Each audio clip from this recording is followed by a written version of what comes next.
দেখুন, ইডির ডাকলে পরে ইডির বাঁশি এমন না, সেই বাঁশি হচ্ছে কৃষ্ণের বাঁশির মতো। শুনলে পরে কানে প্রবেশ করলে আজ না হয় কাল দৌড়ে যেতেই হবে, রাধা যেভাবে দৌড়ে যেতে। এই রাধাও দৌড়বে, চিন্তা নেই। কৃষ্ণ সবে বাঁশি বাজাতে শুরু করেছে। ইডির তলবে গড়হাজির, ভোট প্রচারে মহুয়া মৈত্র। ফেমা আইনে ইডির তলব এড়ালেন মহুয়া মৈত্র এবং পাল্টা আক্রমণ শানিয়েছেন তিনি। ইডির কাজ চিঠি পাঠানো, আমার কাজ প্রচার করা, সবাই আমার কাছেই আসছে, আমি কার কাছে যাব? ফেমা আইনে ইডির তলব এড়িয়ে পাল্টা আক্রমণ মহুয়া মৈত্র।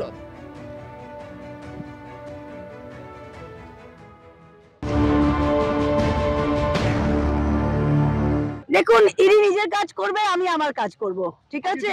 ইডির কাজ চিঠি পাঠানো, আমার কাজ প্রচার করা। সিবিআই কৃষ্ণগড়ে আসছে, সবাই আমার কাছেই আসছে, আমি আবার কার কাছে যাব? আমার কাজ উন্নয়ন করা, 5 বছর করেছি। এখন আমার কাজ, নির্বাচন বিধি চালু হয়ে গেছে, আমার কাজ প্রচার করা, আমি প্রচার করছি। ইডি নিজের কাজ করুক, আমি আমার কাজ করছি। দেখুন, ইডির ডাকলে পরে ইডির বাঁশি এমন না, সেই বাঁশি হচ্ছে কৃষ্ণের বাঁশির মতো। শুনলে পরে কানে প্রবেশ করলে আজ না হয় কাল দৌড়ে যেতেই হবে, রাধা যেভাবে দৌড়ে যেতে। এই রাধাও দৌড়বে, চিন্তা নেই। কৃষ্ণ সবে বাঁশি বাজাতে শুরু করেছে।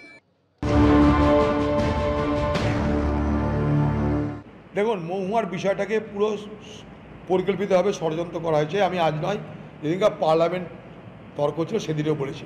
সেদিন তৃণমূলের নেতাদের বলার ক্ষমতা হয়নি যে মহুয়া মৈত্রের প্রতি অন্যায় হচ্ছে। আমি কিন্তু প্রথম বলেছিলাম, তারপরে আমার সঙ্গে সুর মিলিয়ে তৃণমূল বলতে আরম্ভ করেছিল।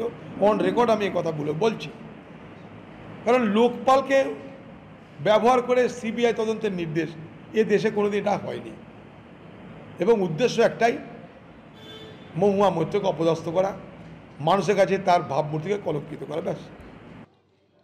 ইডির তলবে গড়হাজির এবং ভোট প্রচারে ব্যস্ত মহুয়া মৈত্র।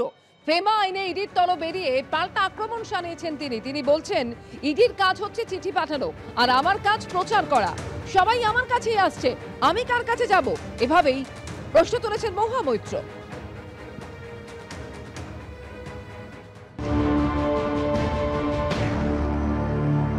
মহুয়া মৈত্রকে বিজেপি টার্গেট করেছে, কারণ মহুয়া মৈত্র নরেন্দ্র মোদী, বিজেপি, আদানি, এইসব প্রশ্ন, অপ্রিয় প্রশ্ন, দুর্নীতির প্রশ্ন, এই প্রশ্নগুলো বারবার মহুয়ার কণ্ঠে প্রতিধ্বনিত হয়েছে। ফলে তাকে সংসদীয় কমিটিতে ফেলে অশালীন প্রশ্ন করে আত্মপক্ষ সমর্থনের সুযোগ না দিয়ে একতরফাভাবে বিজেপির নির্দেশে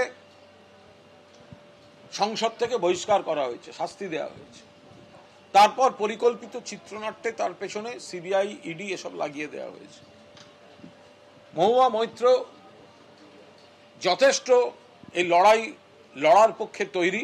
ভোটের মুখে ভোট ঘোষণা হয়ে গেছে, যখন আমাদের প্রার্থী, নেতা, নেত্রী, কর্মীরা প্রচারে বিজেপি জানে হেরে যাবে, সেই কারণে এই প্রচার এবং নির্বাচনী প্রক্রিয়ায় তাদের বিঘ্ন ঘটিয়ে অন্য কাজে ব্যস্ত রাখার জন্য সর্বশক্তিতে এজেন্সিগুলোকে নামিয়ে দিয়েছে।